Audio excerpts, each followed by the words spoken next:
ललना तरल हमारे अंगनवा गगनवा के चनवा मैया के सजावले हो अकेले खिलावले हो बबुआ तोहर के अचार में भर के सहारा सुनावले हो बबुआ तोहर के अचार में भर के सहारा सुनावले हो। अरे भैया ओ नमस्कार सबका। सुहार और तो भाई आए रात होबे करे हमारे, लेकिन भाई पहले सब वीडियो को लाइक कर दिया जाओ।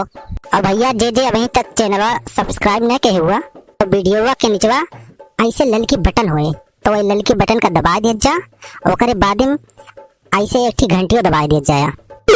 भैया चैनल ज्यादा शेयर कराओ सब्सक्राइब कराओ। और हमारी बारी से भैया सबका न्योता है बरही में आओ बा हमारे लौंडा के जान लिया।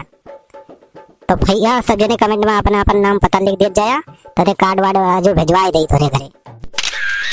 अरे चुलबुलो के माई वो लुटावन की दुल्हनिया आए कि ना है अभी? अरे रही लुटावन मिला रहे तो कहीं की भेज दे है यो अपने दुल्हनिया का सोहर और गाल का तोरे घर तो हम सोच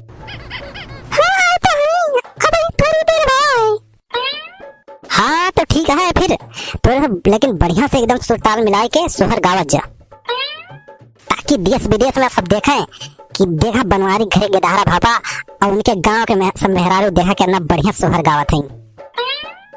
अच्छा तब ले तू जा गांव में जने बुलाई ला देखा तारा भाई तो तीन चार जने आए। अच्छा ठीक है हम जाते बुलाई ला जानिस सड़वाइन हो तनी वैसे कहलो हम एक से कहला सोठौरा और गुजिया ढूंढी जोन होई लावा लेवा तो चली वैसे गांव में बांट दिया।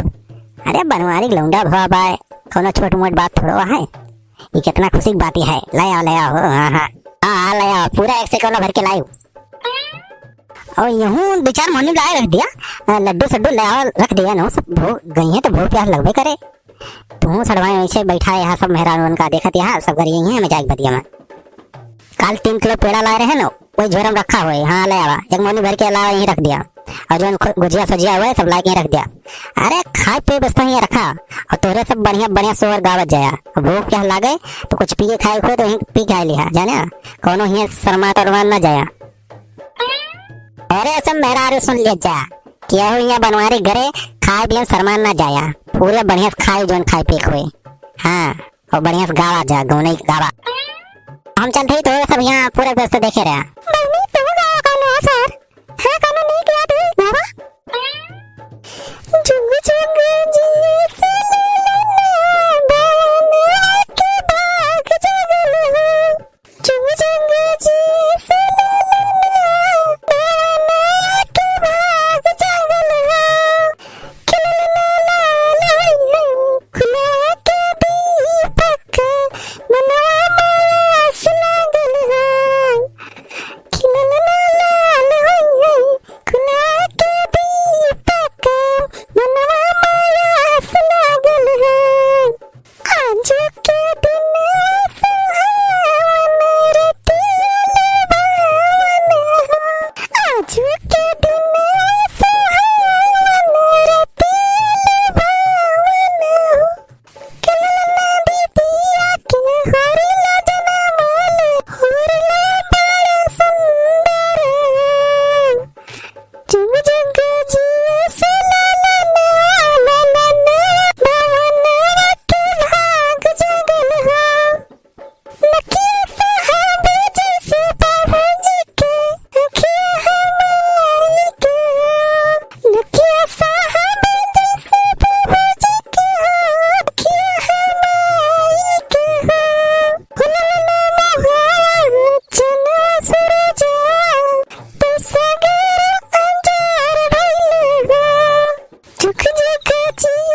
ना